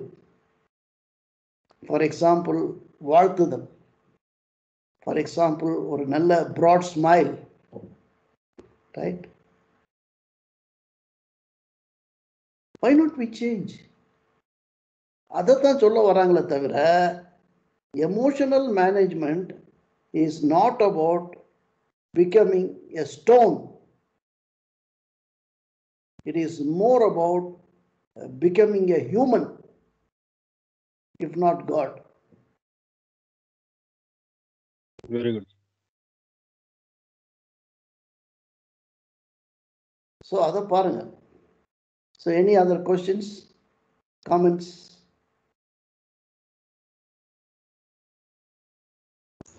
Thank you ஐயா. Thank you ஐயா. Welcome sir. இந்த நீங்க சொன்னீங்களே ஐயா, அந்த ஹெச்ஆர் வந்து சொல்ல வேண்டியதை வந்து எப்படி கன்வே பண்றாருன்ட்டு, அதுக்கு ஒரு இன்ட்ரெஸ்டிங் ஸ்டோரி. ஒரு 50 years பேக் படித்தாங்க ஒரு ரஷ்யன் நாவலில். ஒரு எம்ப்ளாயி வந்து ரொம்ப very dedicated and sincere employee, he is retiring. Okay. So அவரை கூப்பிட்டு வந்து நீ ரிட்டையர் ஆக போற அப்படிங்கிற மெசேஜை சொல்லி லெட்டர் கொடுக்கறத சீனியர் டைரக்டர்ஸ் வந்து என்னென்ன பண்றது எப்படி சொல்றதுன்னு பயப்படுறாங்க. ஃபைனலி இதை டிசைட் கூப்பிட்டு அவருக்கு வந்து வேணா ஒரு நைட்ல செக்யூரிட்டி இன்சார்ஜ் மாதிரி கொடுத்துடலாம் அப்படிங்கிற மாதிரி டிசைட் பண்ணி அவரை ஈவினிங் கூப்பிட்டு, மிஸ்டர் சோன்சோ நீங்கள் இவ்வளோ வருஷமாக ரொம்ப சின்சியராக இருந்தீங்க, இப்போ வந்து நீங்கள் வந்து பிகாஸ் ஆஃப் யுவர் ஏஜ் நீங்கள் ரிட்டையர் ஆகிறீங்கன்னு நினைக்க வேண்டாம், நாங்கள் உங்களுக்கு வேற ஆல்டர்னேட்டிவ் ப்ரொபோசல் ஒன்று வச்சிருக்கிறோம். நாங்கெல்லாம் வந்து டே டைம்ல வந்து டைரக்டர்ஸாக இருக்கிறோம். From today you are going to be the night time director. You can take any decisions அப்படின்ட்டு சொல்றாங்க. ஃபியூ டேஸ்ல வந்து ஒரு மிக கடுமையான புயல் அடிக்குது. அது வந்து ஒரு கப்பல் கட்டும் யார்டு. அப்போ இந்த மாதிரி டெக்னாலஜிஸ் எல்லாம் கிடையாது. நைட் பூரா அடிச்சு முடிஞ்சது, காலையில எல்லாம் ஓடி வர்றாங்க என்ன ஆச்சோன்னு பாக்குறது. பார்த்தா யார்டு வந்து ஸ்பிக் அண்ட் ஸ்பேன் இம்பேக்டா டைட்டா அப்படியே இருக்கு. அப்புறம் எம்ப்ளாயிஸை கூப்பிட்டு கேட்குறாங்க, என்னையா ஆச்சு, என்னையா பண்ணீங்க அப்படின்ட்டு. ஐயா ஒன்றும் இல்லை, நாங்கள்லாம் அங்கேயும் ஓடி அங்கேயும் ஓடி அதையும் சேவ் பண்ணிட்டு இருந்தோம். யாரோ எங்களை தோல்ல தட்டினாங்க, தட்டி இந்த ஒரு ஓத்கா குடிச்சிட்டு வேலையை பாருன்னு சொல்லி கொடுத்தாங்க. நாங்கள் இவ்வளவு துன்பத்துக்கு மத்தியில் யாரோ நம்மளை வந்து மனுஷனா மதிச்சு ஓத்கா தர்றாங்களே அப்படிங்கிற உத்வேகத்தை வந்து வெளியே வெளியே வேலை செஞ்சோம் அப்படின்னு சொல்றாங்க. அந்த ஓத்கா கொடுத்தவரு இந்த ஆமா. அந்த கன்வே பண்றதை பத்தி எனக்கு ஒரு இது வந்ததுங்க. நன்றி. Very good. ஸோ இப்போ இந்த மேனேஜ்மெண்ட்டை பற்றி நிறைய பேர் நிறைய வகையில் நிறைய இன்ஸ்டிடியூஷனில் நிறைய ஸ்கூல்ஸில் படிக்கிறாங்க. There are different schools of thought அப்படின்னு சொல்லுவாங்க மேனேஜ்மெண்ட்டை, ரைட்? ஸோ அந்த வகையில் பார்க்கும்போது ஒரு லீடர் சொல்கிறாரு, forget all your systems, create happy people, in turn they will create happy numbers. The numbers here I mean the profits. So the management should see how can I make right from the top to bottom people happy and they work happily. That's it. If that is done, they will make the company happy. So happy people produce happy numbers. இது ஒரு concept. இன்னொரு பெரிய executive of HCL company அவர் சொல்றாரு, there is a theme called customer first. I don't agree with that. For me, employees are the first. I keep my employees as number one person to satisfy. Customers come later. So our bouquet போட்டிருக்காரு employees first அப்படின்னு. So there are different concepts are emerging in getting work done efficiently and with effectively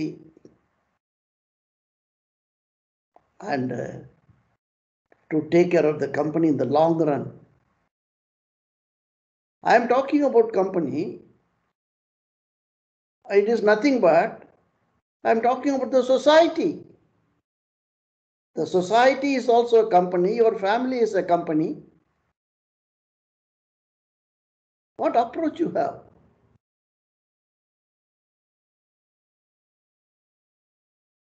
If neighbors live well, you live well. If the society lives well, you live well.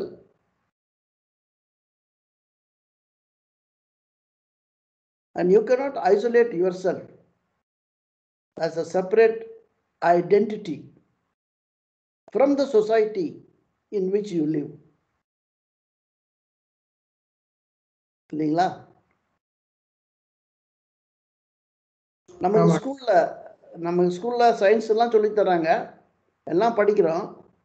ஆனா எந்த ஒரு விஷயத்திலையும் எப்படி வாழ்வது, எப்படி அன்பு காட்டுவது, எப்படி பிறருக்கு உதவியாக இருப்பது, எப்படி உணர்வுகளை ஆட்சி செய்வது, இதெல்லாம் யாரும் சொல்லி கொடுக்கறதே கிடையாது. அதை 20-25க்கு மேல தெரிஞ்சுக்கிட்டு கிழிக்க போறோம்.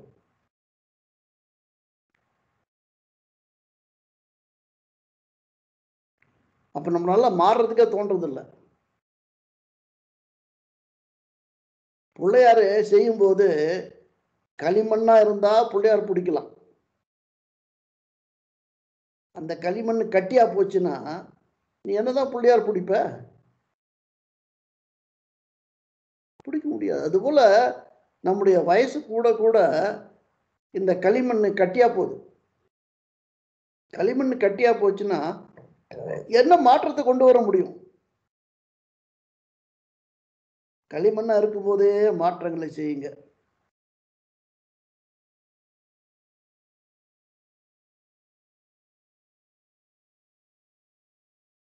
So any other questions?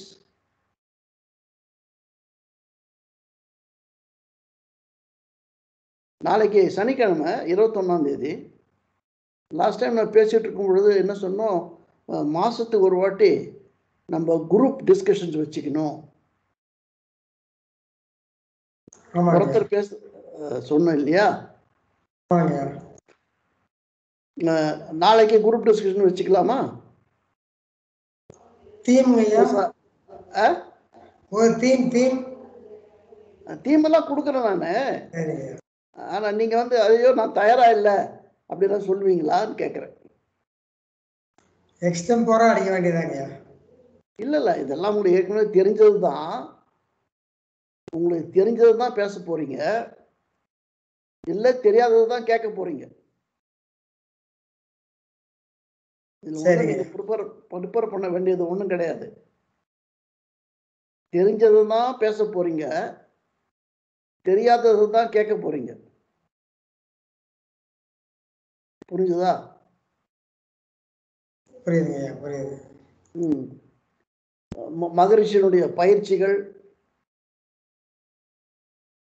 மகரிஷியினுடைய தத்துவங்கள், மகரிஷியினுடைய ஞானம், மகரிஷியினுடைய விஞ்ஞானம், இதில் ஏதாவது எடுத்துக்கிட்டு ஏதாவது நீங்க பேசுறதில்ல, உங்க கருத்தை ரொம்ப அழகாக ரத்தின சுருக்கமாக 5 நிமிஷத்துக்குள்ள பேசுறீங்க. அப்புறம் உங்களெல்லாம் பேச விட்டா ஒருவேளை மணிக்கணக்கில் பேசக்கூடியவங்கெல்லாம் இருப்பீங்க நீங்க. அதனால ஒரு 5 மினிட்ஸ், அரௌண்ட் 5 மினிட்ஸ் பேசுங்க. மற்றவங்க அதில் கேள்வி கேளுங்க. இல்லை சில கருத்துக்கள் புரியாதவங்க உங்க கேள்வியை கேளுங்க. 2 நாளைக்கு முன்னால பிரகாஷ் ஒருத்தர் ஒரு நல்ல கேள்வி கேட்டார். ஐயா, நீங்க சொல்றீங்க நம்முடைய சங்கல்பம் எல்லாமே பாசிட்டிவா இருக்கணும்னு சொல்றீங்க, ஆனா மகரிஷி ஒரு சங்கல்பத்துல நெகட்டிவா போட்டிருக்காரு, அது சரியான்னு கேட்டார். நான் என் வாழ்நாளில் யாருடைய உடலுக்கோ மனதுக்கோ உயிருக்கோ துன்பம் தரமாட்டேன். துன்பம் தரமாட்டேன் என்பது பாசிட்டிவ் சங்கல்பமா நெகட்டிவ் சங்கல்பமா அப்படின்னு கேட்டார். சரியான கேள்வி அது. நான் ஒன்றும் அதுக்கெல்லாம் யோசிச்சு சப்பக்கட்டெல்லாம் கட்டல. நான் சொன்னேன், ஆமாங்க, அது நெகட்டிவ் ஸ்டேட்மெண்ட் தான். அதையா மகரிஷி மாத்தல? மகரிஷிக்கு யாரும் சொல்லல. அதை பத்தி சொல்லியிருந்தா மகரிஷி ஒருவேளை மாத்தி இருக்கலாம். இப்ப என்ன பண்ணலாம்? நீங்க மாத்துங்க. என்னுடைய வாழ்நாளில் நான் யாருடைய உடலுக்கோ உயிருக்கோ மனதிற்கோ இன்பத்தை கூட்டுவேன்.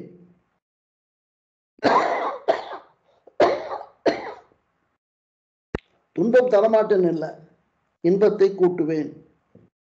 போட்டுக்கலாமா? தப்பு ஒன்றும் இல்லையா? ஸோ இந்த மாதிரி கேள்விகள் நீங்க கேட்கலாம் தாராளமா. ஏன்னா மகரிஷி இல்லை, மகரிஷியை சார்ந்தவங்க கூட்டத்துல நீங்களும் இல்லை. அதை கண்டு பயப்பட வேண்டியதில்லை, தைரியமா கேட்கலாம். புரியாத சமாச்சாரங்கள். இன்னைக்கு ஒருத்தருக்கு ஒரு கேள்வி கேட்டிருந்தாரு வாட்ஸ்அப்ல. கிராவிட்டி என்பதை புவியீர்ப்பு விசை எனலாமா அப்படின்னு. இந்த கிராவிட்டி ஒரு கன்ஃபியூஷன் இருக்கு. அதுக்கு நான் சொன்னேன், ஐயா, நியூட்டனின் கிராவிட்டி என்றால் அது புவியீர்ப்பு விசை எனலாம். ஏன்னா அதை தான் ரொம்ப காமனா நம்ம யூஸ் பண்ணிட்டு இருக்கோம். நம்ம புக்ஸ்ல, நம்ம சொல் வழக்கில். ஆனால் வேதாத்திரியன் கிராவிட்டி என்றால் அதற்கு பேராற்றலின் இருக்கு விசை அப்படின்னு சொல்லலாம் அப்படின்னு போட்டிருங்க. அதெல்லாம் நீங்களே யோசிங்க. மகரிஷி கருத்துக்களை முழுக்க முழுக்க ஒத்துக்கணுங்கிற அவசியம் இல்லை. குர்ஆனை ஒப்புக்கொள்ள வேண்டியதில்லை, பைபிளை ஒப்புக்கொள்ள வேண்டியதில்லை, பகவத்கீதையை ஒப்புக்கொள்ள வேண்டியதில்லை, வேதங்களை ஒப்புக்கொள்ள வேண்டியதில்லை, சித்தர் பாடல்களை ஒப்புக்கொள்ள வேண்டியதில்லை. நீங்கள் உங்களை ஒப்புக்கொள்ள வேண்டும்.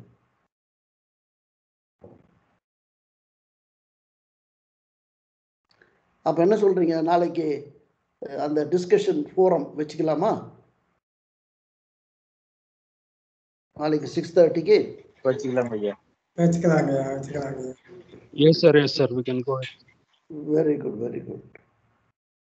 ஸோ எல்லாருடைய பார்ட்டிசிபேஷன் தேவைப்படுது. நாளைக்கு அதை நம்ம வச்சுக்கலாம். அடுத்தது சண்டே 4:45 மணிக்கு நான் இன்னொரு ஃபோரமில் பேசுகிறேன். உங்களுக்கு ஏற்கனவே தெரியும், கோபால் ஜீன் ஒருத்தர் வர்றாரு.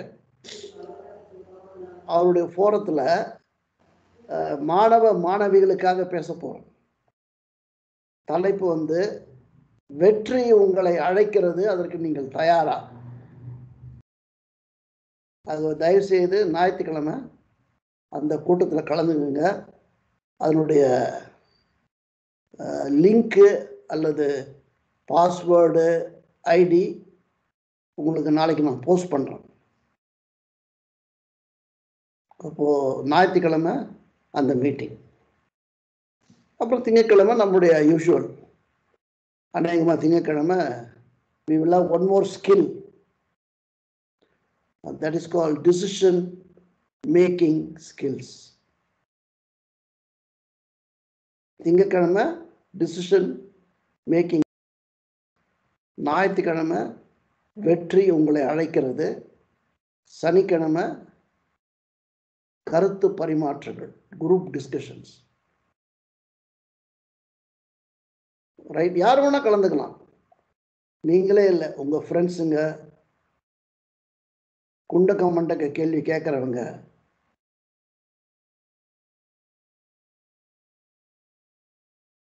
யார் ஒண்ணா கலந்துக்கலாம் நாளைக்கு எல்லா மீட்டிங்லயும். So any questions?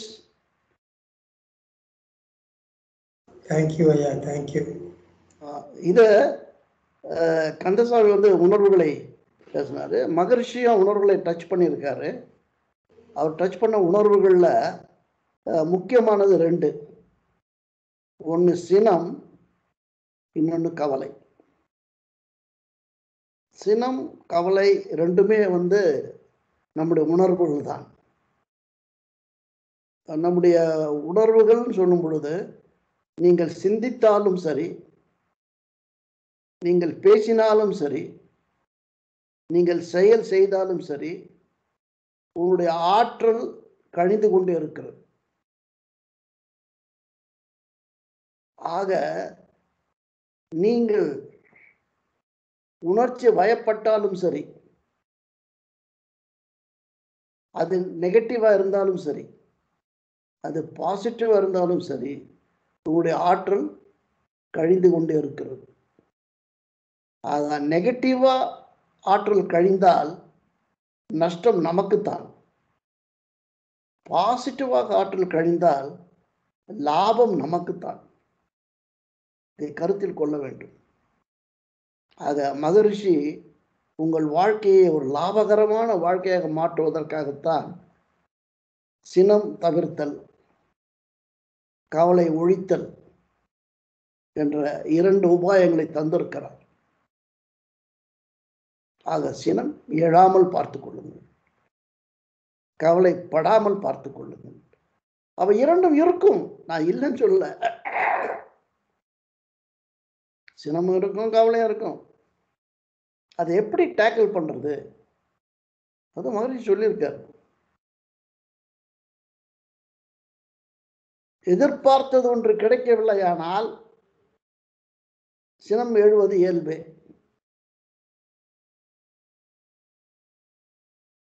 ஆகையால நீங்க எதுக்கு எதிர்பார்த்தது கிடைக்கலன்னு சொல்லிட்டு கஷ்டப்படணும்? என்ன நினைச்சீங்க, கொஞ்சம் போஸ்ட்போன் பண்ணிடுங்க. நான் எதிர்பார்த்தேன் இந்த வாரத்துல வந்துடுன்னு, வரவே இல்லை. எப்படி இருந்தாலும் ஒரு 4 வாரத்துல வந்துடும் நினைக்கிறேன்.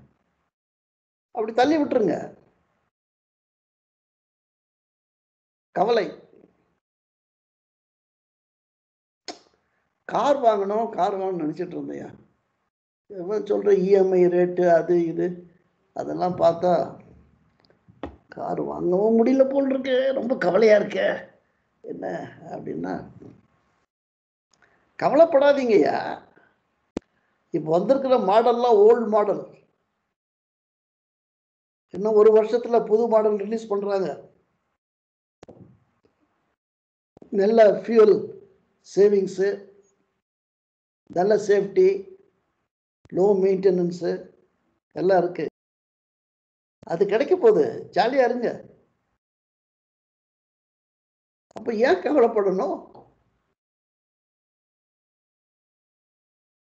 எதுக்கு கோவப்படணும்? என் பொண்டாட்டி எனக்கு மரியாதையே கொடுக்கறது இல்லப்பா, அதனால என்ன குறைஞ்சு போச்சு உனக்கு?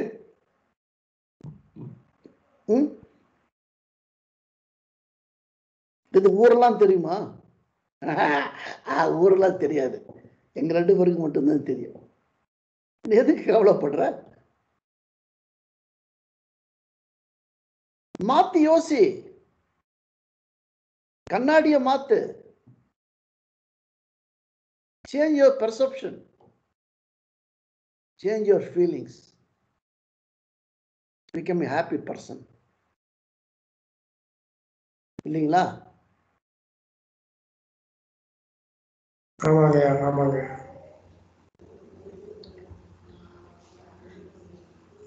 இந்த என்னம்மா கண்ணு பாட்டில் வருமே அந்த மாதிரிங்க, ஃபென்டாஸ்டிக் அப்படிமா.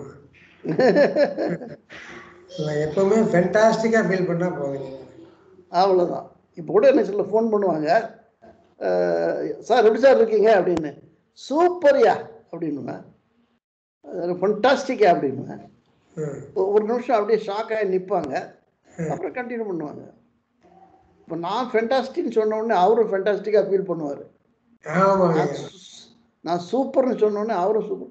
என்னையா சாரே சூப்பர்ன்றாரு, நான் எதுக்கு அவ்வளோ பண்ணோம்?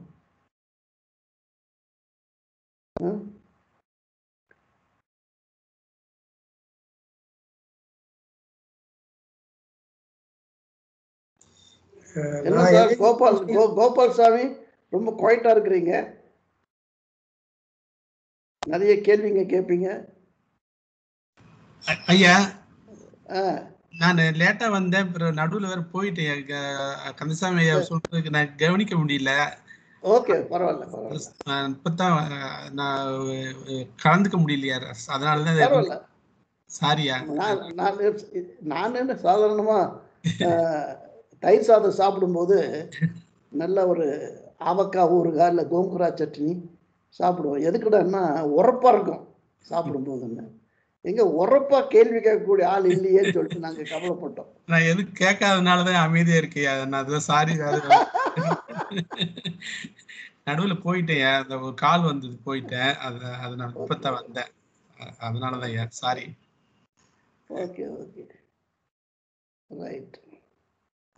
இன்னொரு நண்பர் கிருஷ்ணமூர்த்தி ஒருத்தர் இருப்பாரு, அவரும் முதல் கேள்விகள் கேட்டிருந்தாரு.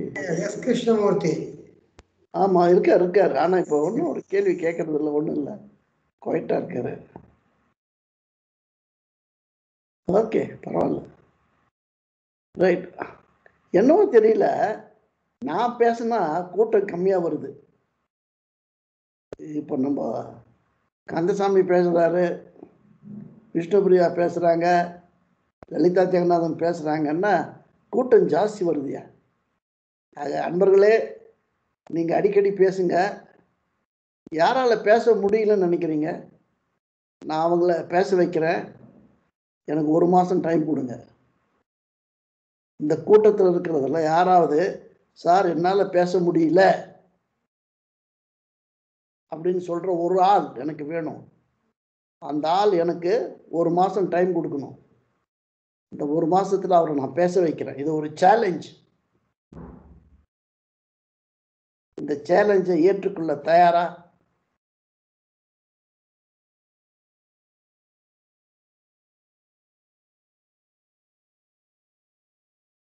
இது மற்றவங்க தாயா சொல்லணும், நான் சொல்லக்கூடாது.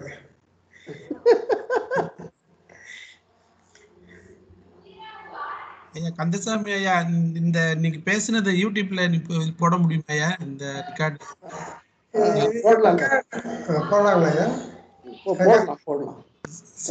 போடுறேன். சரியா சரியா. என்னுடைய கருத்துக்கள் அவர்கிட்ட பரிமாறிக்கிற ஏதாவது இருந்தாயா? ரொம்ப நன்றியா. சரி சரி, ஓகே.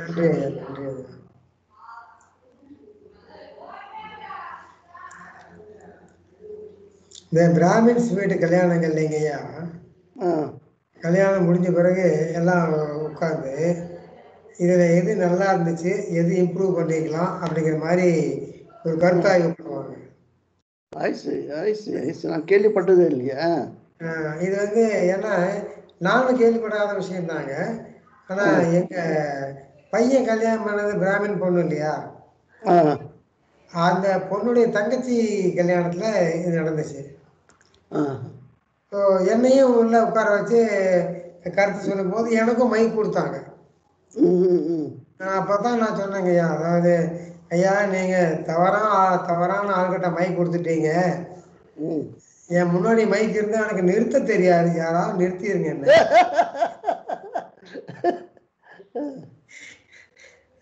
அது மாதிரிங்க ஐயா, அது நல்ல பாசிட்டிவானதுங்க ஐயா. எல்லாரும் வந்து இது நல்லா இருந்துச்சு, இது இம்ப்ரூவ் பண்ணிக்கலாம் அப்படிங்கிற மாதிரி பேசுறாங்க ஐயா.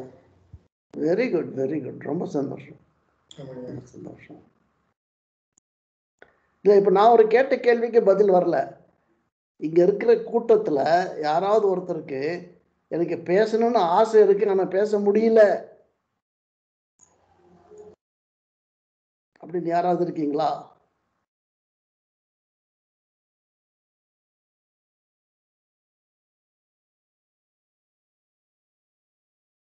ஏன்னா நீங்களா சொந்த முயற்சி எடுத்துக்கிட்டா தான் எதுவும் நடக்கும். நாங்கெல்லாம் உங்களுக்கு ஹெல்ப் பண்ணலாம், உங்க காரை நாங்க தள்ளி விடலாம், ஆனா உங்க காரை நாங்க ஓட்ட முடியாது, நீங்க தான் ஓட்டணும்.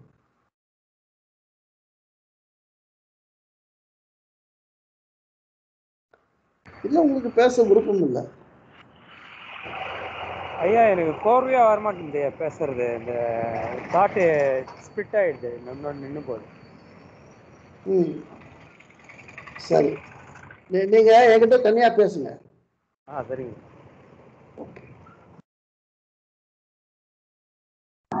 Good evening, sir. வாழ்க வளமுடன். Sir, how are you, sir? Oh, fine, fine, very fine. Yes, sir. Sir, that's எனக்கு பேச ஆசை, but again it's work from home. Time schedule தான் சார் கொஞ்சம். அது சரி, அதாவது ரொம்ப இஷ்டம் சார் நீங்க இல்ல நீங்க ஏற்கனவே பேசியிருக்கீங்க. Yes, sir. And you have done a very good job at that time, I have noticed. So உங்களை பேச வைக்கிறதுக்கு யாரும் ஒன்றும் கஷ்டப்பட வேண்டியதில்லை, நீங்களாவே பேசுவீங்க. நான் என்ன கேட்குறேன்னா, கொஞ்சம் பேர் பேசிய பழக்கம் இல்லை, பேசுனதில்லை, பேசுறதுக்கு கூச்சமாக இருக்குது, எப்படின்னு எனக்கு பயமாக இருக்குது, தெரியல என்ன பேசுன்னு தெரியல, அவங்களை தூக்கி விடலான்னு. We can give a push to them. Yes, sir. ஒருவேளை நீங்களே ஏதாவது ஒரு டாபிக்ல பேசணும்னு ஆசைப்பட்டீங்கன்னா என்ன கேளுங்க, பேசுங்க.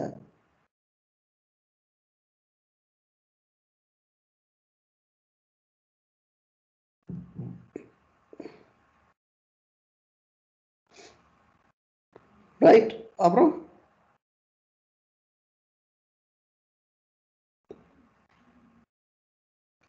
இதுல என்ன தெரியுதுன்னா,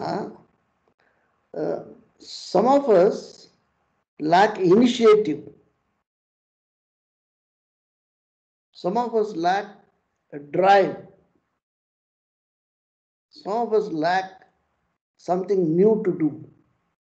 ஏதாவது புதுசா பண்ணனாலே நமக்கு ஒரு மாதிரி இருக்கு, அதெல்லாம் வேணாம் பண்ண, நமக்கு எதுக்கு இந்த வேலை, நமக்கு வேணாம் இது அப்படின்னு அதை ஆரம்பிக்கும் போதே முடிவு எடுத்துடுறாங்க, நமக்கெல்லாம் செட் ஆகாது அப்படின்னு. அது தேவையில்லாத ஒண்ணு.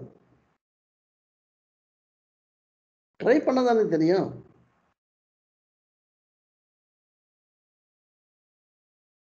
பாரு, நம்ம கந்தசாமி ஐயா ப்ரெசன்டேஷன்ஸு ஸ்லைடு போட்டு எடுக்கிறாரு. முதல்ல என்ன நினச்சிருப்பாரு, அதெல்லாம் தேவையில்லை, ஸ்லைடு எதுக்கு, மகரிஷியா ஸ்லைடு போட்டு காமிக்கல, நம்ம எதுக்கு பண்ணணும். இப்போ எல்லாருமே போடுறாங்க இல்லையா.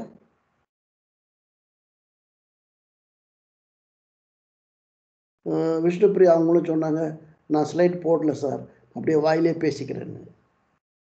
சார் என்ன ப்ராப்ளம்? இல்லை ப்ராப்ளம் ஒன்றும் இல்லை, கொஞ்சம் ட்ரை பண்ணணும், கஷ்டப்படணும். கஷ்டப்படு, இதுக்கெல்லாம் கஷ்டப்படுதுன்னு சொன்னால் ஒரு வாழ்க்கையில் எவ்வளவோ இருக்குது கஷ்டப்படுறதுக்கு.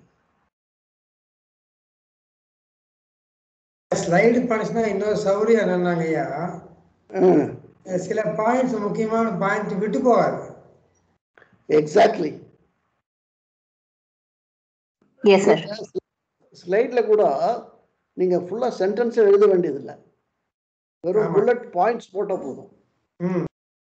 புல்லட்ஸ் பாயிண்ட் போட்டுட்டு நீங்க பேசும்போது கவர் அப் பண்ணிக்கங்க. ஆமாங்க. Sir, and brain captures more visually also, sir. So like it's so nice, visually வந்து easier capture ஆயிடும் sir.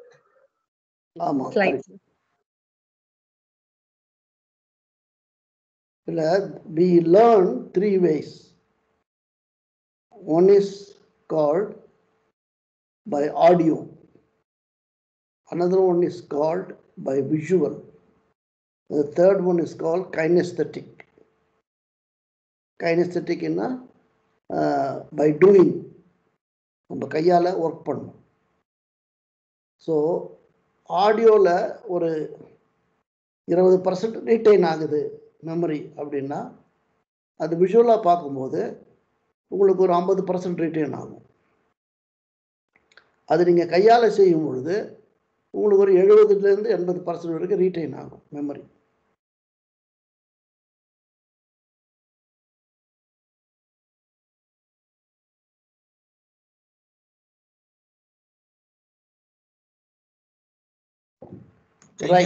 கையால் செய்யறது என்ன? நம்ம குறிப்பு எழுதுறதாயா? பேசுறது குறிப்பு எழுதுறதாயா அல்லது? இல்ல, உங்களுக்கு கண்ணு இல்ல. கண்ணு உங்களுக்கு கண்ணு இல்லைன்னு வச்சுங்களேன். சரியா? அப்போ அந்த பொருளை எப்படி விஷுவலைஸ் பண்ணுவீங்க?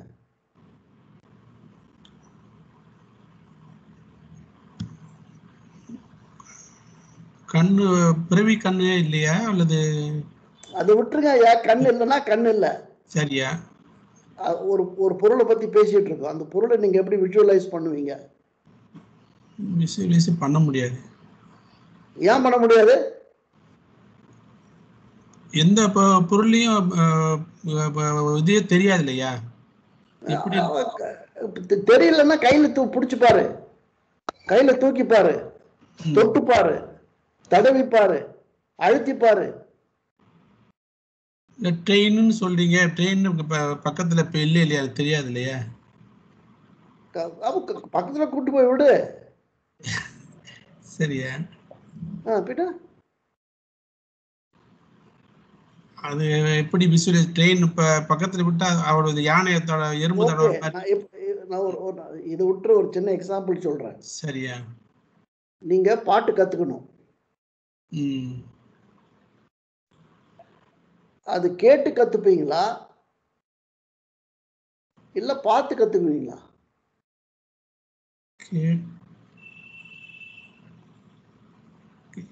கேட்டு கேட்டு பாட்டு ரெண்டு புரியல. இப்ப நான் கேட்கிற கேள்வியை புரிஞ்சுக்கிட்டு சரியா அந்த கேள்விக்கு ஏற்ற மாதிரி பதில் சொல்லுங்க. சொல்லுங்கய்யா. நீங்க பாட்டு கத்துக்க போறீங்க. சரி. பாட்டை கேட்டு கத்துப்பீங்களா இல்ல பார்த்து பாடுறவங்களுடைய முகத்தை பார்த்து கத்துக்குவீங்களா? கேட்டுதான் கத்துக்கிறோம். அப்போ பாட்டு கத்துக்கணும்னா கேட்கணும். ஆமாயா. இதை புரிஞ்சுங்க ஃபர்ஸ்ட். ஆமாயா. அத பாட்டை பார்த்து கத்துக்க அப்படின்னா தெரியாது. சரி, அடுத்தது ஒரு ஒரு ஒரு பெயிண்டிங், ஒரு ஆர்ட் ஒர்க் பண்றீங்க. பெயிண்டிங் அது பார்த்து கத்துக்கிட்டா நல்லா இருக்குமா கேட்டு கத்துக்கிட்டா நல்லா இருக்குமா? பார்த்து தான் கத்துக்கணும். பெயிண்டிங்னா பார்த்து தான் கத்துக்கணும். ஆமாயா. இப்போ உங்க ஷூக்கு நீங்க லேஸ் கட்டணும். ஓகே. அந்த லேஸ் கட்டணுங்கிறத நீங்க கேட்டு இல்ல பார்த்து கட்ட முடியுமா?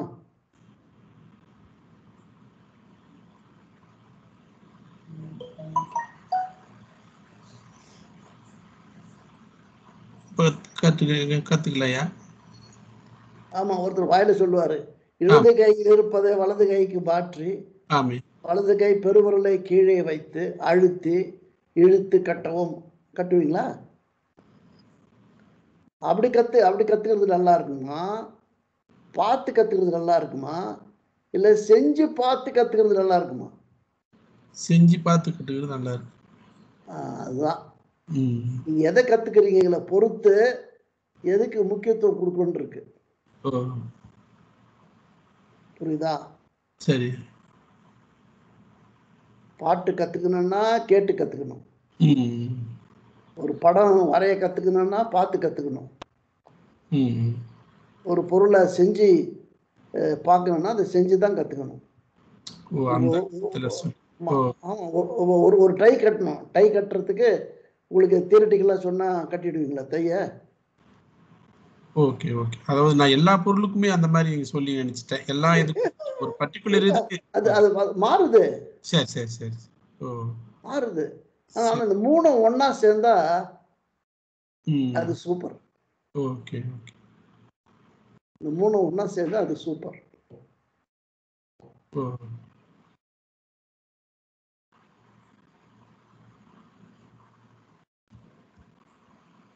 தேங்க்ஸ். Welcome welcome. ஓகே. அருட்பேராற்றல் கருணையினால் உடல் நலம், நீலாயுள், நிறை செல்வம், உயர் புகழ், மெஞ்ஞானம் பெற்ற அனைவரும் ஓங்கி வாழ்வோம் என்று வாழ்த்தி இந்த வகுப்பை இத்துடன் நிறைவு செய்கிறோம். நாளை குரூப் டிஸ்கஷன்ஸ், அப்புறம் நாளன்னைக்கு ஸ்டூடெண்ட் மீட்டிங். வாழ்க வளமுடன், வாழ்க வளமுடன், வாழ்க வளமுடன்.